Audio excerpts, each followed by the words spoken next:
Okay. I was thinking about this earlier, and I was like, you ever notice how we all kind of make these weird little rules for ourselves? We make agreements, like, for example, right? We were talking about dancing, right? And you had the guy that was just like, "Hey, listen, you guys can't just go dive deep into this baby. You got to practice, right?" Um, but for me, where I could kind of see it, where I've always had to have a couple drinks before I could even start dancing. Um, I always get nervous because I think everybody's watching me, and I'm like, this dude can't dance, and I think about it, and I'm like, oh man, I got my friend Lauren, who's just like this really, really good dancer, and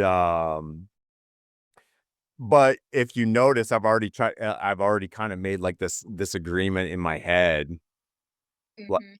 where I'm already defeated, like kind of a defeatist attitude. Yeah, and, well, a couple other things. You made an assumption. You've never actually seen me dance, so you made an I assumption know. I know. that I'm a really, really good dancer. Um, there's really no evidence. I mean, you don't have any tangible evidence for that, and I think that not to say that that's a bad thing, but what that assumption does is that levels me up above you and gives you that limited belief that you might not be as good as me or you might not be a good partner for me. Like I'm inferior to you. Mhm. Yeah, yeah. Yeah. I think that's a really good lead up. I only brought up that dancing thing because you and I talked about this earlier. Lauren and I eventually here we're gonna enter some kind of crazy dance competition. Maybe you see us on Dancing with the Stars, who knows? But we're gonna do it. The big thing that we want to go over today is the eternal agreements and the beliefs that kind of shape our entire lives. And I have my own set of beliefs that shape my life based off the military, my upbringing. And I know Lauren, you're coming from a background that is non-military, but I've heard your story before. And the what do you think about when you think about internal agreements? Like what are some internal agreements or internal beliefs that have kind of shaped your life? Well, I would say that my early ones weren't good. The ones that speaks to me about values, right? And the what I was told or the values that I heard growing up was uh it's better to be pretty than smart. Um you're not good enough. You're broken. And my belief that I set up for myself, and it was interesting that I was able to do that. I think it just made me mad. So I thought, I'm going to change that. And I can do anything I want because I know that I'm a hard worker and I'm willing to do the work. And for some reason, I just chose it's really interesting. I chose not to believe it, but I also sort of absorbed it and still kind of believed it, so it's been a struggle in my life, but it's really those values that you hear from somebody else, and I think from that and from experience, you can change and construct your own, um, but I would say that's what the internal agreements that's what it speaks to me. Yeah. So, what do you think some of those beliefs that, maybe you carry right now that you've actually never chose for yourself? And I'll ask you that, and then I'll tell you some of the beliefs that I have chose for myself that were planted in my head, I guess, essentially. And if you don't want to go first, I gladly will. Okay, so you want me to talk about the beliefs that I've sort of set up for myself today. Yeah. One of the beliefs is that I don't have to be a product of my environment. I don't have to be a product of my circumstance. I can do. anything I want and be successful anywhere if I'm willing to do the work. Man, that's an incredibly powerful thing to say. And I hope everybody that's listening can hear that and truly believe that inside of themselves. How hard was it for you to be able to take that belief and make it something that is solid inside of you? I think that's still work. I think it's a work in progress. And I haven't always been there. I think that that was the pinnacle of what I wanted to work towards. And of course, there have been moments of just being derailed, going into a dark period, falling prey to some of those beliefs and some of those ideas that people set upon me, um, that I didn't want to believe, but part of me did believe it. So it's been just a you know it's just been a work in progress toward moving toward that in little bits. And each time I let go of something else, I let go of imperfection because imperfection stops growth. I let go of the negative messaging of myself just little by little. And if I can't, I'm in this state of giving myself grace and giving myself forgiveness because that belief that I just talked about being able to do anything I want, that's sort of the light at the end of the tunnel. And I just say to myself, I'll get there to where I can wholly express it and be it. I don't know how and I don't know when, but I'll get there. And there's a lot of bumps on the road and there's a lot of failures and a lot of mistakes. And I just give myself grace around that and try and embrace imperfection. Man, that's like a that right there, that giving yourself grace and embracing imperfection. I don't think there's enough of us out there that can embrace our imperfections. I think I think we get stuck on those and we just beat ourselves up and we become so self-critical that those imperfections, they turn into such a catastrophic limiting a belief that we can't just get out of it. We're talking about internal agreements and some of the beliefs that we have about ourselves. And but our goal by the time we get done with this entire session is that you'll be able to recognize some of the silent agreements and beliefs that you've shaped, whether it's in your choices in life, your relationships, your identity. Identity is a big one. We all tend to make a choice about who we're going to identify as. This day and age, this is a really big thing.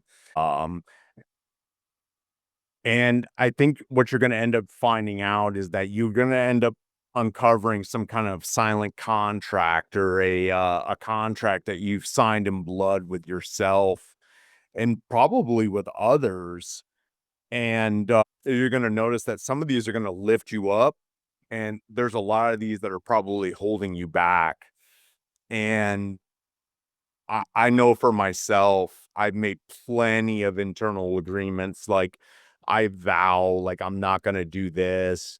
I'm not going to do that. Like, I'll make promises to people that I'm like, yeah, listen, I'm gonna hold up to my end of the bargain. And sometimes I've wrote a check that I can't cash. And I think a lot of that really stems from like the internal agreements that we make.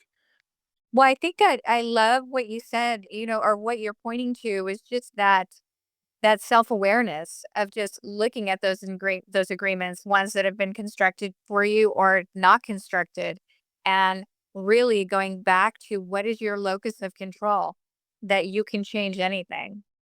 Yeah. You don't have to be bound by these agreements you've been living by, even if it's been 50 years. And going to that idea of that voice that you're telling yourself and how you're speaking to yourself, and that reminder of, and I know that it sounds cliche, but it's cliche because there's some truth in it. Would you talk to your best friend that way? Would you talk to your client that way? Would you talk to your child that way? Would you push that limited belief on them? Would you push that way of thinking? And if you wouldn't do it to them, then you definitely probably shouldn't do it to yourself. Yeah. That's that's a good reflection too.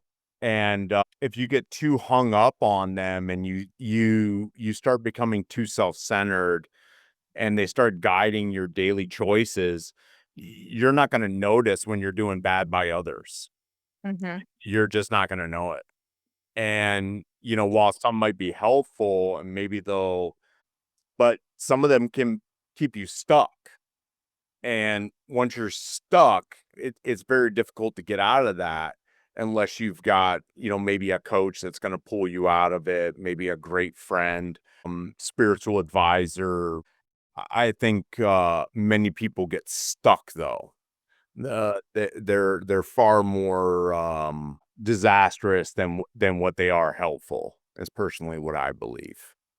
Um, And the one thing that I do encourage people to think about is like it's like what beliefs you might be carrying right now that you've never actually chosen for yourself. Mhm. And I'm just going to say that one more time because I want that to really set in, and that's what beliefs might you be carrying right now that you never actually chose for yourself. And Mm. there's so many beliefs that we have that are in our heads that somebody else planted there. Maybe you were in an abusive relationship. Maybe it was a toxic family environment. Maybe it was the military. Maybe it was um a sales environment where somebody has beaten you down and you have gotten this negative belief in your psyche that's just like I'm not good enough. I'm not good enough. Uh we typically don't see the world as it is. We see it as we are.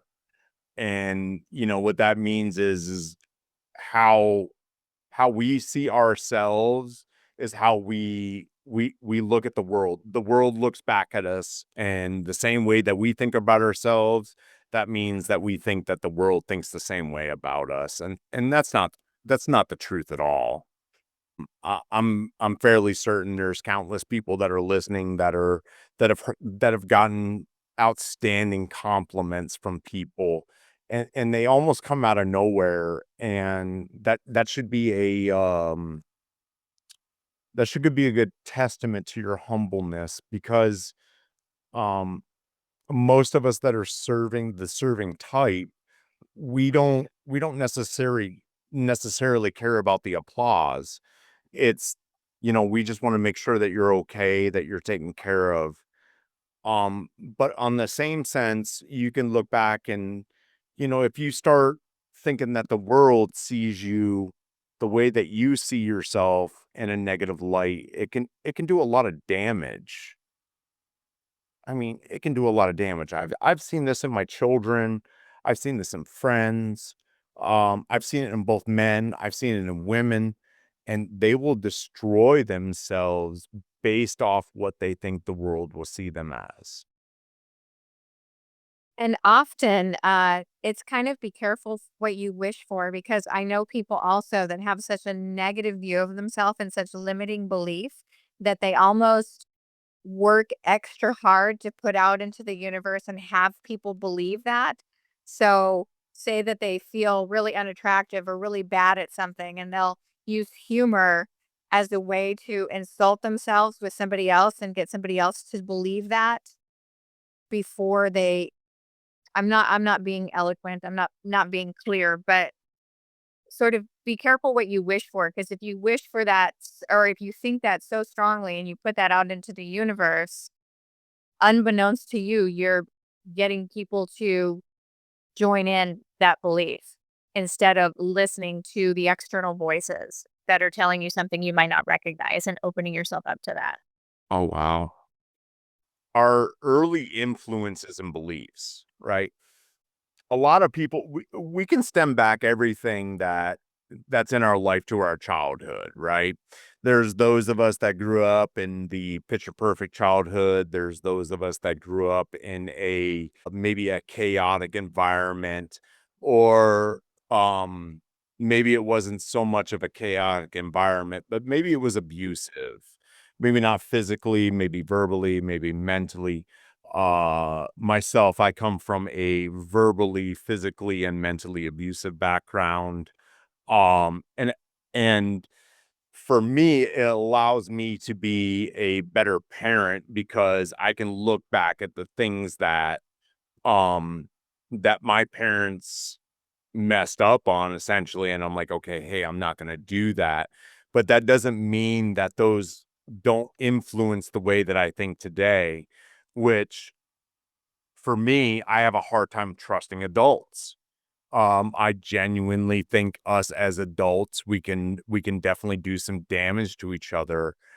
And but and as I start looking back to my childhood, those first voices, those first arguments, those first criticisms, they shape my first agreements. I think these are very important things for somebody to realize that, yeah, way back when I was a little one, these things did happen to me. And these are probably where it started. And whether it was the way that you were disciplined, you were encouraged, maybe you were ignored, maybe you were bullied, and then you got those first positive words that built some confidence, but all the negative that you heard before just kind of just superseded it and just covered it up. And it's, no matter how much positivity you got, the negativity just took over. And I can think back to times, where maybe even in my military career, and this mostly involves around United States Army Recruiting Command, um, where you think you're doing so good, you're doing amazing things, and then just somebody will just come along and they will rain on your parade. And I can even take things like that and I can think back and I'm like, man, this has been going on my entire life. And I'm pretty sure we can all relate to that in some way, shape, or form. Um, I would agree with that, and especially as children, as young children, children are sponges, and they also take information and they interpret it far differently when than, adults would think. So I always say, like, when at least when I'm around children, I'm very careful about my moods and my energies and what message that's gonna send them. And as a child, for me, I I am neurodivergent, and a lot of people don't realize that I am, and I've done a lot of work around that, but that doesn't change the fact that I am. And my dad wasn't equipped to deal with that, and he thought I was broken and strange, and I constantly heard, "Why can't you be normal? Why can't you do that?" And there was a lot of shame around that, and my entire life, up until really just fairly recently, was trying to pass as normal and hiding the awkwardness and hiding my struggles around my neurodivergence. And I think that that was where the seed was planted for perfectionism, because if I was perfect in all these other areas, if I overachieved in all these other areas, then they wouldn't see the imperfections. They wouldn't see the neurodivergence. They wouldn't see that I was abnormal. But the price that I paid was living a lifetime of feeling uncomfortable in my own skin and not accepting myself for how I am and not embracing my differences and my difficulties and that it's okay. Uh, and my dad probably didn't even, I mean, he was kind of an asshole, I'll just say it. But I don't think he realized the impact of that simple statement of how that affected me. Um, and it was just so I questioned every choice I made. It's like, well, are people gonna think this that is abnormal? Like, should I do this? Should I didn't do this? How should I pretend? How should I act? And it makes the day long when you have to do that. And so, yeah, it can be very powerful, those messages that you were given to as a kid. Yeah. I look back and you know, we have this great reflection question on here. It's like which childhood voices still echo in your decisions today? It's, for me, it's you're not gonna be able to do it. Mhm. Yeah, mine is you're not normal. Yeah. You're broken. Yeah, yeah. I thankfully, I was never told I was broken. I did have a defensive hockey coach that was just like, "You're not good enough." And, whether it was some tough love or not, later on, I found out the guy had an issue with my father and, there there was nothing I could really do about it. So, I can't really blame him, fast forwarding to this day and age, I can't really blame him for having a father or, having an issue with my father, um, but, you even talked about some of these things and some of these voices that still echo in your decisions today. It's very difficult to overcome. And yeah, and a tool, and this may work for other people, it may not, but a tool that really worked for me was, uh, what's the evidence? I really, really started laying down the evidence. And if the evidence wasn't there, and if I so I would hear the voice and I was like, okay, but the evidence isn't there. The evidence is showing the contrary. Other people outside, external voices are telling me the contrary. So even if I couldn't believe those external voices, I'm not going to believe you, you asshole that's sitting on my shoulder. Uh, Because that I don't totally believe them, but I'm definitely not going to believe you. I love it. I love it, love it. And I do talk out loud to him. That's good. That's good. I love your boldness, Lauren. Like, you and I, we've always had, like, these absolutely outstanding conversations, and I always appreciate your boldness. I this little quote down at the bottom, and this one's gonna get me a little bit, so I apologize right away.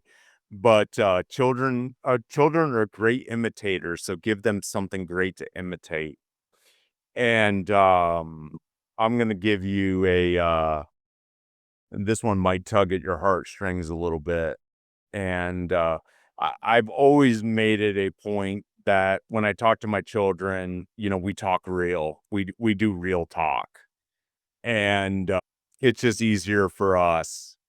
And I've always made this agreement with my children that they can come to me with anything as long as they're not going to hurt themselves or others or quite possibly sabotage their entire life. Then I'm not going to intervene. Um, But I told my daughter a few years ago, I was like, "Little one, when things get tough and you start seeing that darkness, I want you to understand that you always have a phone number you can reach out to, and you can call me, and you can talk to me anytime you want, 24/7. Doesn't matter what it is, we'll talk through it, and we'll try and get it solved." And then you fast forward 2 years later, and my 15-year-old is giving me the same exact advice. She's like, Dad, if you ever need to talk, you can always give me a call." And so I think back at that, and I'm like, "You know what?" I'm like, Good on you. Like, you're gonna be alright, little one. You're gonna be alright." And if that doesn't tell you right there that kids are, a great imitator, I mean, my child said that completely out of humbleness. She could hear it in my voice that, obviously there was something going on with me. And just alone for the fact of being able to be like, "Hey, dad, you can reach out and talk to me anytime you want." And if obviously I'm not going to reach out to my 15-year-old and talk about my depressive issues, but just alone for the fact that she could say that to me, it's pretty powerful. So, um, but I'm going to move on to the power of repeated messages. And these are affirmations. The more that we repeat something, the more that we tell ourselves, the more we can believe. Um, I believe wholeheartedly, no matter what situation that I'm in, that I will make it out of that situation. This might be I used to think that I was like, "Oh, you know what? You can do it all alone," but you cannot do it all alone. And there may be some things that you do all alone, but at the end of the day, there's gonna be phone calls that are made, text messages that are had, and you're going to hear a lot of repeated affirmations that tell you that you're making the right decision. I myself, Lauren, got to experience me going through a really rough time, and i- she made sure she did a very good job of just making sure that I understood my value. And I just had to keep saying that over and over in my head. I know my value. The more I said it, the more I believed it. And um it's the truth. I do hold value. I've got a lot of value. Anybody that's listening to this, you have an immense amount of value, especially if you're listening to this because you're trying to grow, you're trying to figure out like what's going on. You're seeking a bigger answer to try and figure out how to advance your life.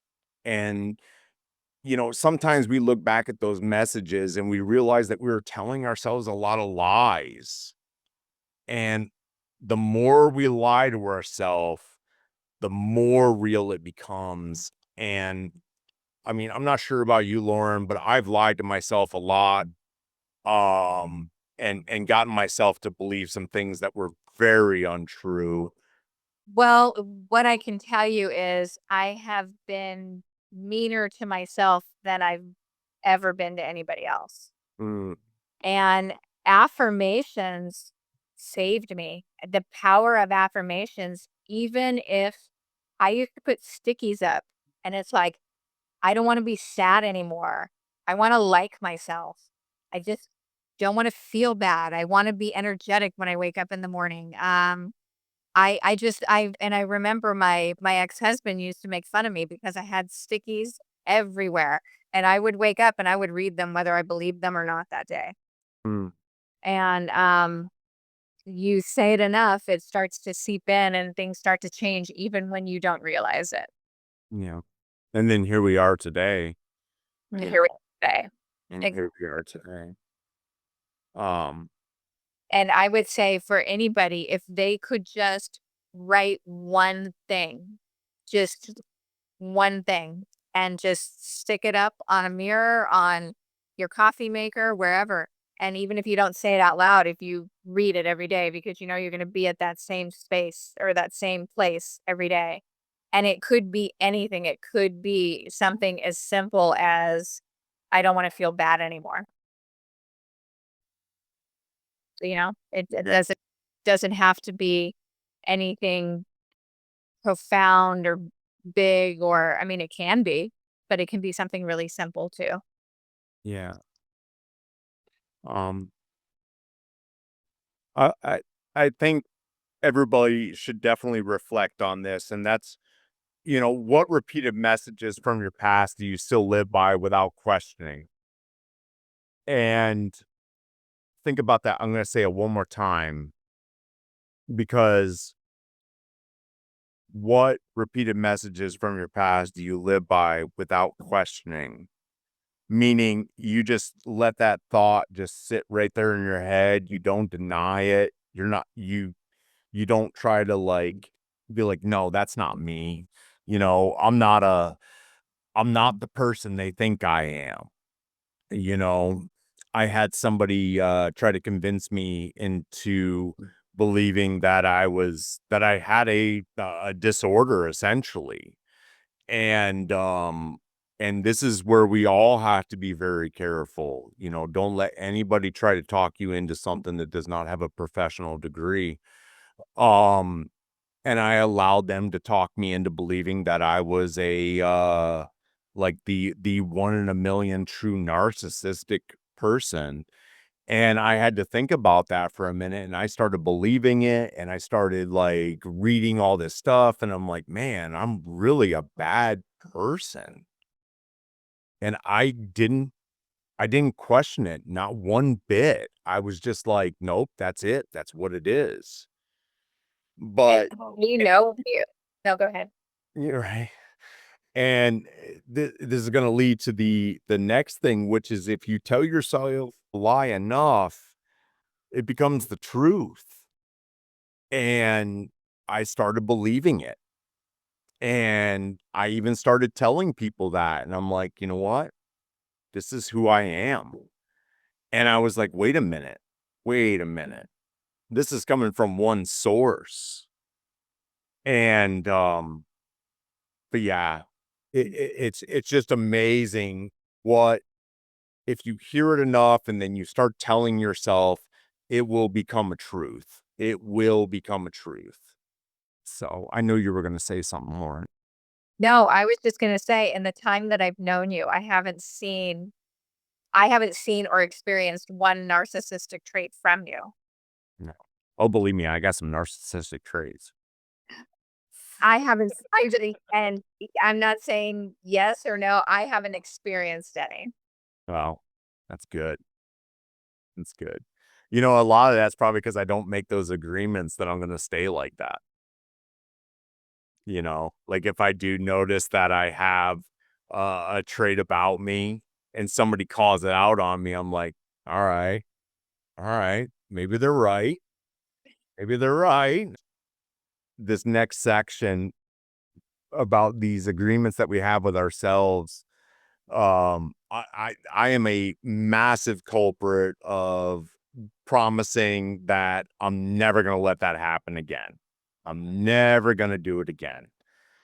And we make these vows to ourselves that we don't even know for sure that we can keep. And then when we can't keep them, we're like, well, we already failed. So, you know, what's the point of continuing on to the next things? And these are self-made contracts. You know, we're writing them in blood with ourself, and we're saying, "Hey, we're not gonna do this. I'm not gonna go into a period of self-loathing. I'm not gonna let the world kick me down. I'm not gonna let my past define my future." And we're writing that baby in blood, and we're essentially signing contracts, or maybe we're signing a check that probably don't have the funds, the cash. Um, and they really keep us from growing if we're not careful. Um, they limit out our risks, our opportunities. They limit us in relationships because we don't want to feel vulnerable. We don't want to open up. We don't want to tell the person that we care about or that we love. We don't want them to know everything about us. We've made this internal agreement that if I tell them everything, they're going to use this against me and it's going to turn out it's going to be a bad time.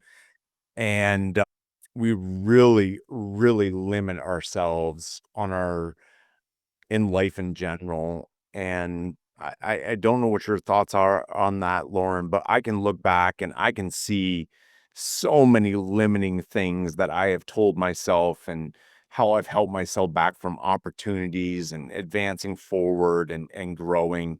And, you know, I'm about to be 42 and I'm like, man, half my age is gone and I got still so much more room to grow. Uh, yeah, I mean, I think that part of the goal on the journey is noticing those limiting beliefs. It's so easy to have those limiting beliefs for whatever reason, and I have um, because I guess I've just kind of jumped into situations because once I'm there, I know I won't leave, and it's really scary and my limited beliefs, like, I think I really fight against that. I don't want my limited beliefs to stop me. So if I just jump off the cliff, then yeah, I love I'm here. I gotta deal with it. Um, I would not recommend that for So everybody. do you wanna give a little backstory on what you're saying right there? I think this is something that's really absolutely awesome, and I applaud Lauren because Lauren is Lauren took the leap of, took the leap just like I did to put our voices out there to try and help people. I'll give one example. I am neurodivergent. I'm scared of change. I'm scared of travel. I'm scared of interacting with people. Yet I joined Peace Corps. So crazy. And it was traumatic and really, really hard. And I remember being in my village, and there'd be one little bus that would come in once a day. And I said, I'm going to chain myself to the tree so that I don't get on that goddamn bus. And I wasn't gonna leave, and I told myself, "It will get better. It will get better just little by little. Do what I have to do." And I hid, and I was scared, and it was painful, but it was the most glorious experience of my life. Like, But probably like a new version of Lauren just coming out. I think it was the start. It was the start of knowing that I could survive it, knowing that I grew and that I could jump off more cliffs and do other things that were really, really scary for me. And I mean, this course, I mean, just coaching. Everything I've done since then is I've become very comfortable with being uncomfortable because every single thing I do is uncomfortable for me. Yeah.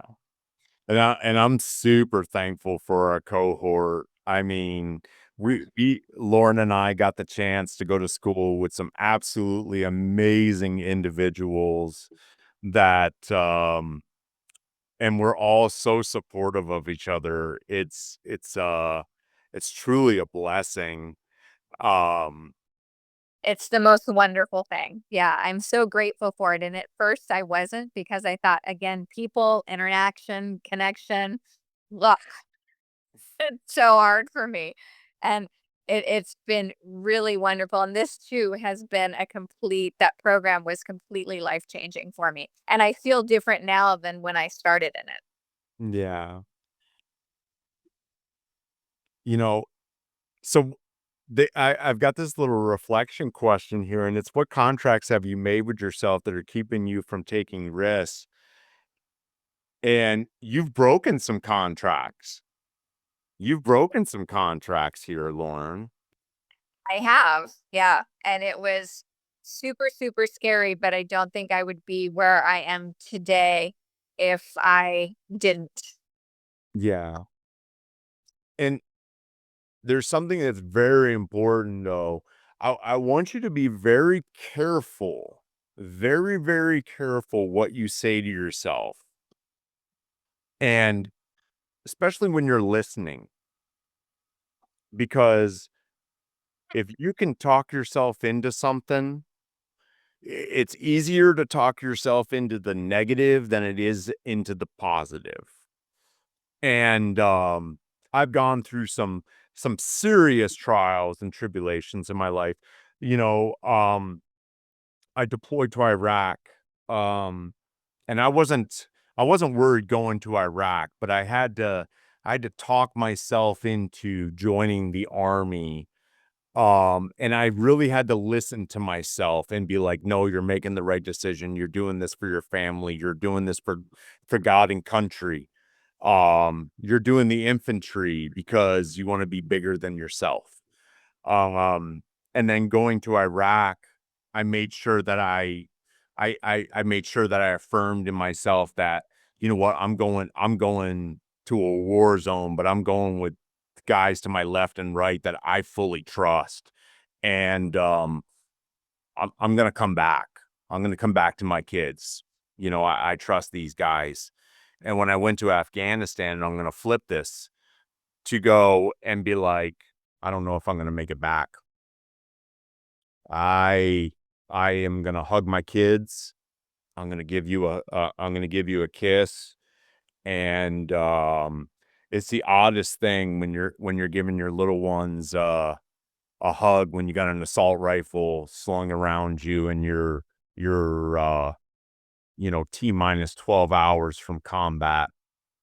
And I had to make sure that I didn't get inside my head and be like, like you're never going to see them again. You're never going to see them again.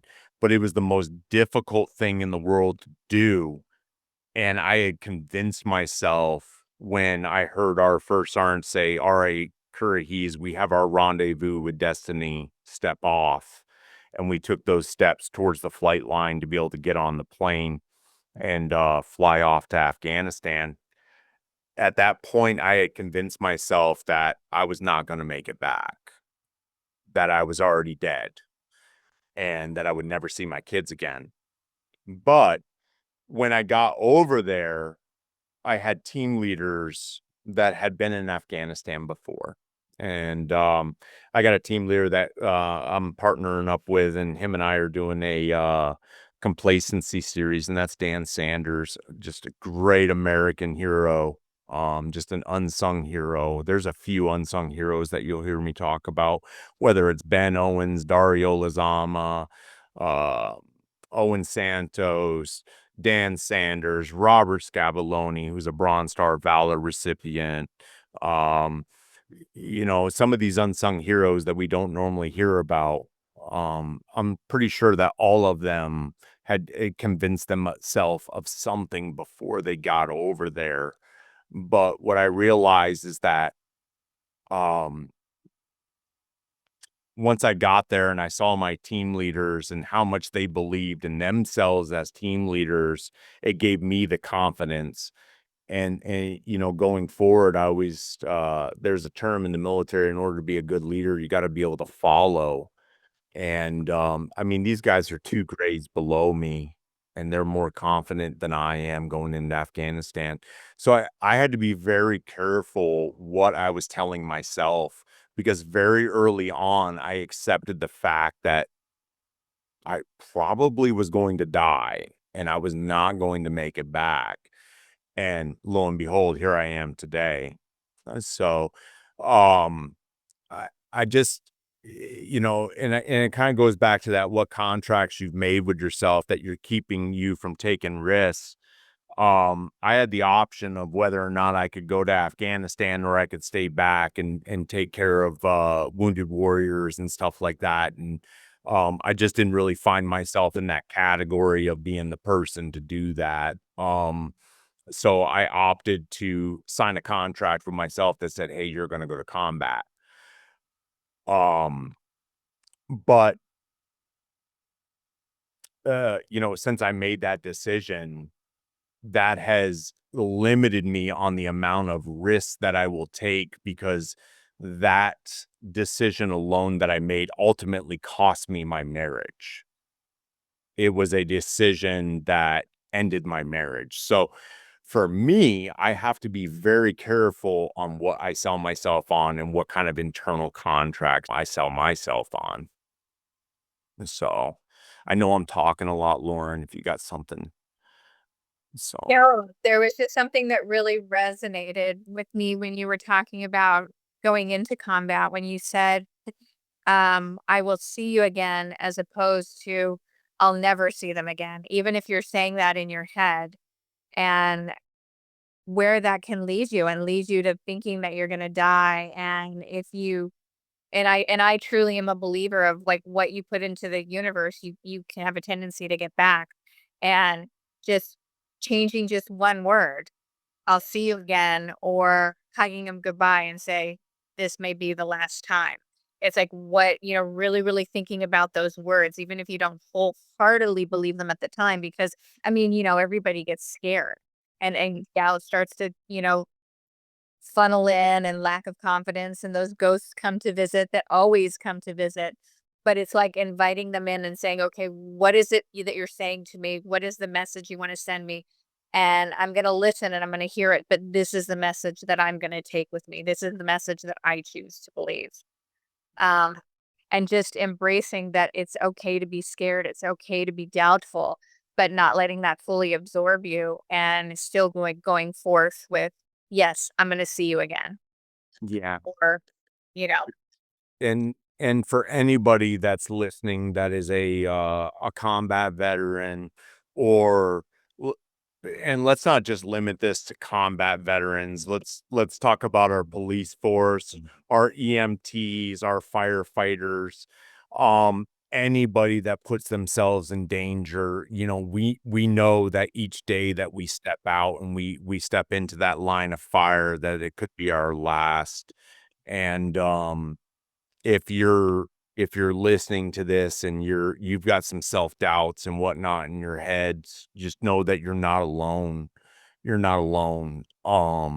We You're doing the right thing, and we all applaud you for what you do and for the sacrifices that you make. And you firefighters, I don't know about you though, you're a little too crazy. You guys run into fiery buildings and save cats and stuff from trees.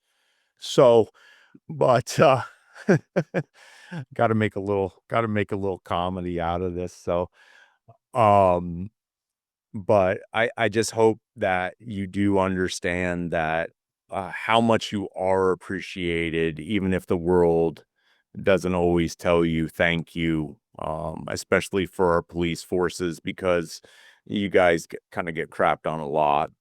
But um, and I'm pretty sure all of us are guilty of doing this, and we've made agreements in relationships, whether they're spoken or if they're unspoken. I've made plenty of the spoken, I'll never do it again. I'm gonna be good. I'm not gonna lie. I'm not gonna do this. I'm gonna be better. I'll do the dishes. I'll clean up after myself. And then I have my unspoken ones that are like, no, you're going to maintain your discipline. You will stay true to your word. And I lock myself down. And but I never changed any of my beliefs before that. So trying to make some of those agreements with a false belief system, I just they were never accepted. Um And sometimes I found myself trying to change my beliefs just so I would be accepted, and I've done that in relationships. I'm like, I will change what my belief system is so that way you accept me as a person. And for anybody that's listening, if you are changing your belief system so that way you can be accepted, then you're probably in the wrong group of people. Unless you know that your belief system is broken. Unless you know that your belief system is broken, you're trying to find yourself. But if you have a strong set of beliefs and you're trying to change and somebody's asking you to change your beliefs, well, you're changing your identity at that point in time. And, whatever your beliefs are, I am not here to point fingers and call anybody out on any specific belief. You are your own person. You get to believe in whatever you want to believe. That's the glory. That's the glory of being one, a United States citizen. We have the ability to think whatever we want, believe whatever we want, practice whatever religion we want, speak freely. And not everybody has that. But um I think a lot of us sometimes we do change our beliefs to be accepted in by the groups. And especially if we're in sales, a lot of times we can sell ourselves on a different personality just so that way we can fit in. Yeah, it's easy to do. I've definitely done that. I've definitely changed my personality, to be accepted. It's really powerful, the need to be accepted. Mm, Um, but what I have found is in this journey towards authenticity and acceptance of myself, um, I'm almost accepted more than I ever was when I pretended or changed my beliefs in order to fit in. wow. Ironic. Right. How amazing does that sound, like, just to even hear yourself say that? It's pretty amazing because it was very, very scary. It was, letting go of all the shame and the dislike I had of myself. and thinking that people didn't like me. And I went through this. I had this epiphany where I have felt excluded my whole entire life. Like I'm never invited to the cool person's table. People just don't like me. People, you know, I've literally felt excluded in everything, whether it was family, friends, school, whatever. And then I thought, who's doing the excluding?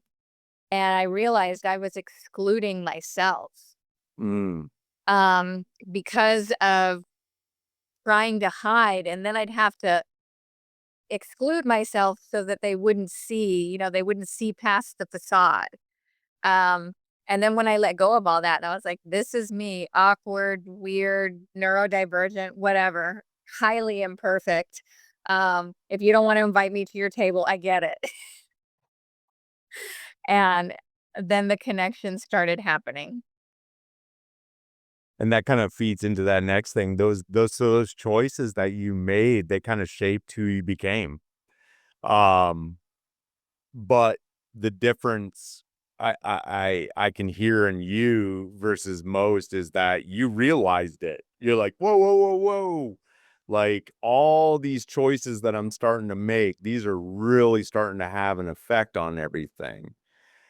And this nice little quote right here. This you either walk inside your story and own it, or you stand outside your story and hustle for your worthiness. You know, you stand outside your story and you try to hustle for your worthiness. You're gonna burn out pretty young. And I can attest to that. It's tiring. It Yeah, it's really, really tiring. it's a very exhausting facade to try and put up, almost like as if you're trying to tell a lie about yourself, and then pretty soon you have to tell a lie, to tell another lie, to tell a lie, to tell a lie. This anxiety that feeds on itself inside you. Yeah, and it becomes very heavy. It Mm. becomes very, very heavy, and some of these agreements, they weigh you down so much that you end up going into an analysis paralysis. You can't make a decision to go forward because you constantly have that evil voice in the back of your head that says you're not enough. You'll never make it. What are you doing? You couldn't do this before. You're never going to make it now. Yeah. And they glue themselves to your identity, and they get to a point where they don't even challenge your identity anymore. They literally shape your identity and take it over almost as if it was venom, you know? And I use that Tom Hardy Venom example because, um, Venom essentially took over his identity, even if it was in a good way and evil way. So, and I use the Tom Hardy example because for some reason people keep telling me I look like Tom Hardy. I don't see it, but apparently I do. So, but you know, some of those little whispers that we hear in our ear, like you're not enough and you'll never make it. I mean, I I remember hearing these words during my expert infantry badge road march. You got a 12 miler, you got to get done. It's 2 weeks of train up. And you've got to go through all these lanes and everything has got to be dressed right dress. You could get no goed for the silliest thing. And um, you know, I had convinced myself that, I'm not gonna make it. I'm not gonna make it, like and then I had this, now he's the command sergeant major of the army, and he walked by me, and he's like, "It looks like somebody's not gonna make it." And, once he said that to me, I did make it. I did make it. I finished my 12 miler in 45 minutes 4, 5, 45 minutes less than 3 hours, 2 hours and 15 minutes on an EIB 12 miler, so very proud of that, one of 7 to achieve it. So, it's the only thing I get to brag about. But, but over time, if I would allowed those things to just keep eating at me, they would have definitely fused themselves to my identity. And I did allow some things fuse themselves to my identity. where I start challenging my own thoughts about myself, like, "Oh, shoot, man, maybe you're really not good enough." And, I've never looked at anything in my life, to try and, get some kind of awards or success, and maybe there's a little bit of falsity to that, but, we all gotta have some kind of incentive driving, but, um, all those beliefs I had about myself, I was pretty successful in my career, which makes it odd because I look back and I'm like, "Man, you told yourself you were never good enough." And, maybe that's what kept me going. Maybe that's what it was. Maybe it was a little bit of that reverse psychology, right? Not saying that works. That doesn't work for everybody. But I know for me, I was a very self-critical person, and also the leadership that we have inside of the recruiting environment, it's very much a hero to zero factor. One minute you're great, one minute you're not. And, it's not about what you did for me last month, it's about what you're doing for me right now. Um, and but I think back to which beliefs have helped me back the most in my life, and, it's the fact that I cannot be a committed person. If the going gets tough, there's always that chance that I'll be like, "You know what? There's an easier road, and I'm gonna take it." And I realize that's the first time I've said that out loud. Oof. Um, that's something that hits. Yeah, that hits pretty hard. Um, but, like this quote says, "Your beliefs don't make you a better person, your actions do." And thankfully, I've never stuck to my beliefs. I've always just continued to just go forward, continue mission, and no matter what the belief is, I'll just be like, "No, I'm gonna prove it wrong." Like, "Whatever you think about me, I'll prove you wrong." And, and I'm just thankful for that, and, wherever that strength came from that has been placed inside of me to be like, "No, no, no, no, no, no. Keep going. Don't quit." Um, man, I am so thankful for it. Is there, a particular belief that's held you back most in your life? Yeah, I mean, just all the negative messaging that I got, when I was younger, but I 2 gifts that I've always had, that I recognized early on was my ability to accept constructive criticism, even if it sounded harsh. Like, it would sting, but I would go back and really think about it, and I always remained open and teachable. Mm, Yeah, so no matter what the negative messaging was, I knew that I had those gifts to move me forward. And so let's just say what you thought. You thought that you could never be committed. mhm, Right. I would say, okay, that could possibly be that, but I'm going to remain open and teachable. And I'm going to, if somebody had said that to me, it would be hurtful, but I would take it in and I'd say, okay, what, again, going back to where's the evidence? What parts of that could possibly be true, even if they're hurtful, and what parts of those aren't? And I would say, I don't want to be that person. I might be that person right now, but I don't want to be that person. So I'm going to remain open and teachable so that I can move toward who I want to be. And so I'd say all of my limiting beliefs have held me back to a certain degree, but I step back, I take 2 steps back, and then I take a couple steps forward. I take 1 step back and take a couple steps forward. yeah. So, I mean, that kind of feeds into this next thing where not all beliefs are harmful. Um,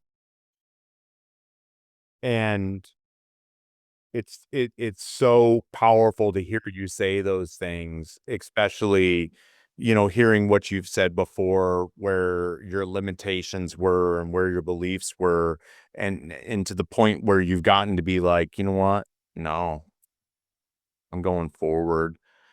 And some of those beliefs that, were potentially harmful, maybe when we were younger, they helped us get through some of the most powerful storms possible. And they allowed us to open our eyes and realize that we're not what that person said that we were. Um, we are they become empowering beliefs, and they build a resiliency inside of you and build grit, and you get some hope, and you're like, you know what? I can carry through any one of these storms. There's an awesome saying that I love, and it's today the devil whispered in my ear, "You are not strong enough to withstand the storm." And today I whispered in the devil's ear, "I am the storm." And y- the what we've carried through all these storms and through seasons, and what we've survived, is a reflection of our grit, our strength, our hope, our resilience. So if you're listening to this and you're thinking that you're not a resilient person, well, shoot, you're listening to this right now, and you're working to be resilient. Even if you're just stumbling on it by happenstance. And some of these reflections that you have on yourself that you notice that are just these absolutely outstanding positive beliefs, they're so worth keeping. They're so worth keeping. And I just strongly encourage you to embrace all the greatness about yourself. Screw what everybody else says. Screw what everybody else says. Take a look at it and be like, this is who I am. This is who Matt is. This is who Lauren is. Um, and then I want you to think about whatever those empowering beliefs are that have carried you through your hardest of seasons. And I know we've got listeners that have just, man, you've been through some stuff, and you've been through some stuff. And I'm so sorry that that you've been through that. But just remember your strengths, and remember your resilience, and the strengths that you have in you that have kept you going. And even when you're getting down on yourself, but somehow you're still helping other people. It's that supernatural strength that we don't understand where it comes from. um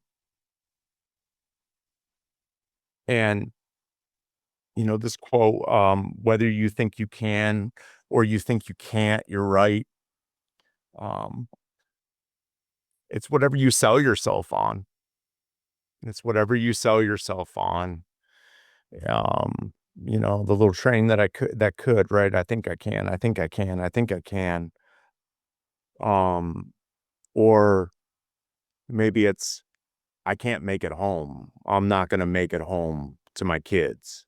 I'm not gonna make it home to see my little one born. Um, if I would have bought into that, maybe the decisions that I made would have cost me my life or cost me the lives of others. But I had a belief inside of me that was like, "No, you can make it through this. You've got this. Your guys are gonna be safe." Um, and my crew is one of the few that was able to survive and walk away from a roadside bomb. We should have all been killed, and we were lucky enough to walk away.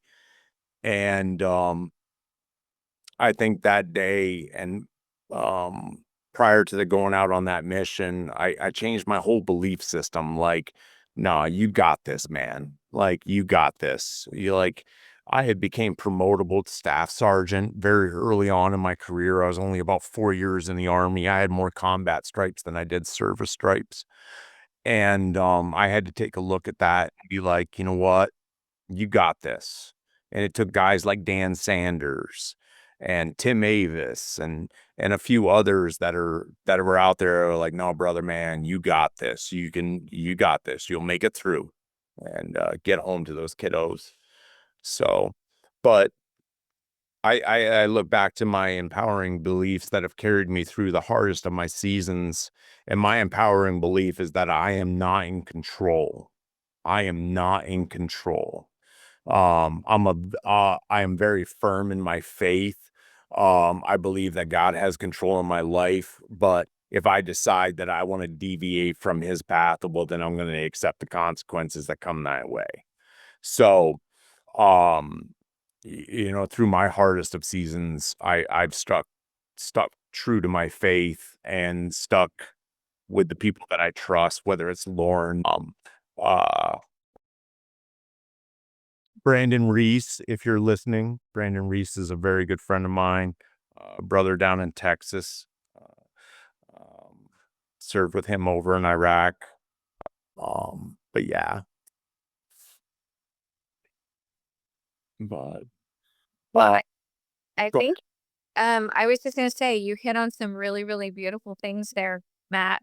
Um, just the power of the mind and how you can change your perspective, how you can change your mindset, and how that's so, so powerful.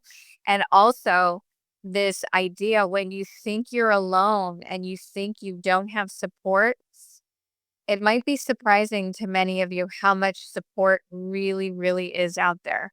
And if you hear those messages of people not wanting you to succeed and not wanting, people thinking that you're not enough, there's a large amount of people that do want you to succeed and are there for you and do think that you matter and want to support you and want to reach out to you. And it's just which way do you want to look? Do you want to look right or do you want to look left?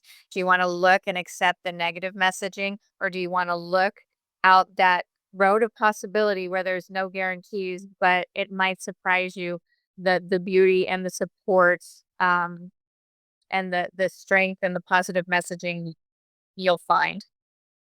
man, that's an incredibly powerful thing that you just said right there. Incredibly powerful. And I hope everybody takes that in, maybe rewind that, listen to it all over again. Um, and so as we're wrapping up here, um, it's kind of a reflection and self-awareness practice. I make a habit out of trying to do this as much as possible. Um, I try to identify where my choke points are in my life. I like to identify trouble areas, not the good areas. I can notice the good areas. I'm like, all right, yeah, obviously you're doing good in that area. This is where you need to fix yourself. Um, and I've said it before on other segments where it's like, take a look in the mirror. And when I say take a look in the mirror, I mean really take a look in the mirror and look at that person that's staring back at you and go, who are you? Who are you? And I did a little brief segment this morning on journaling.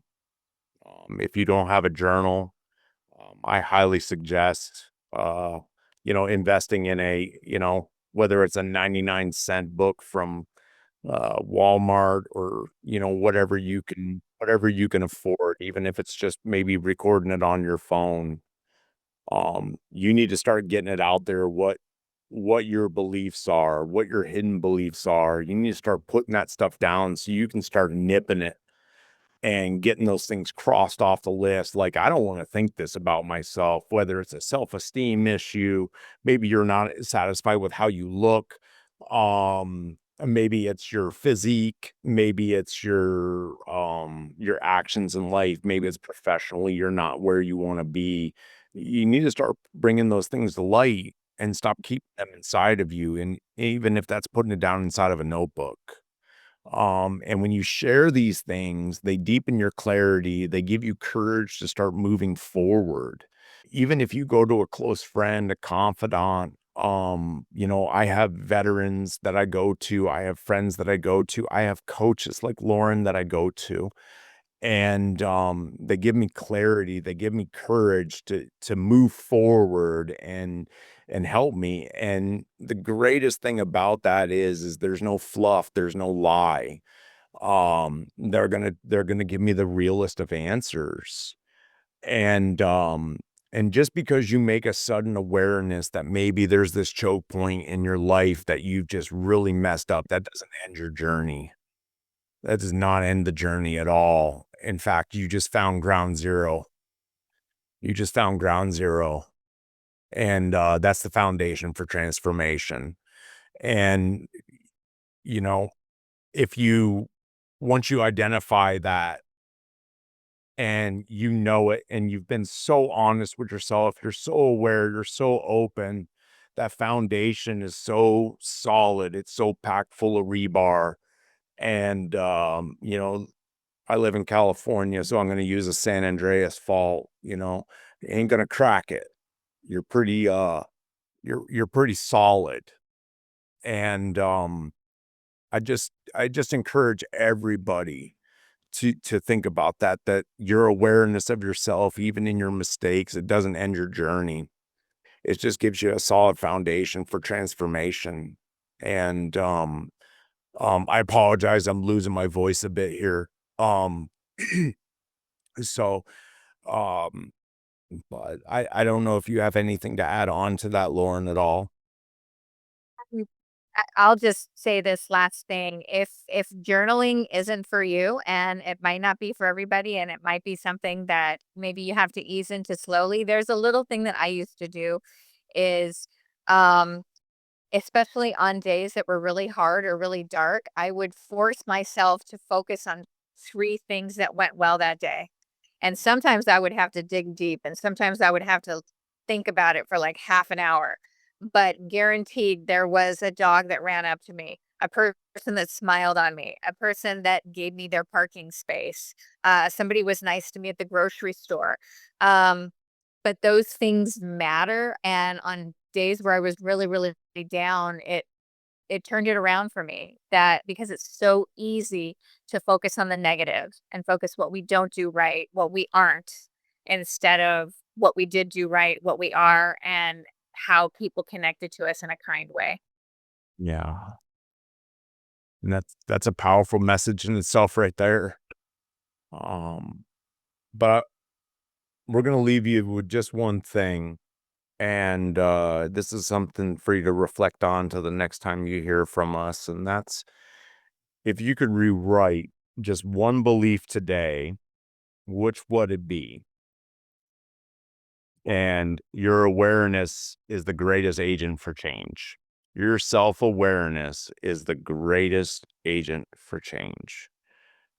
And when you can become self aware, you can become honest with yourself. You can trust yourself and you can trust the decisions that you're going to make because you know fully who you are. And I just want to leave you with that.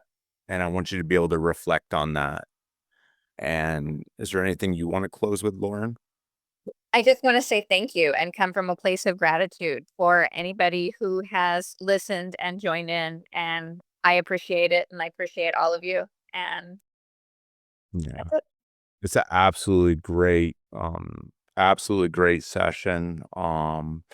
Thank you so much, Lauren, and for your insight and knowledge and just your expertise in coaching.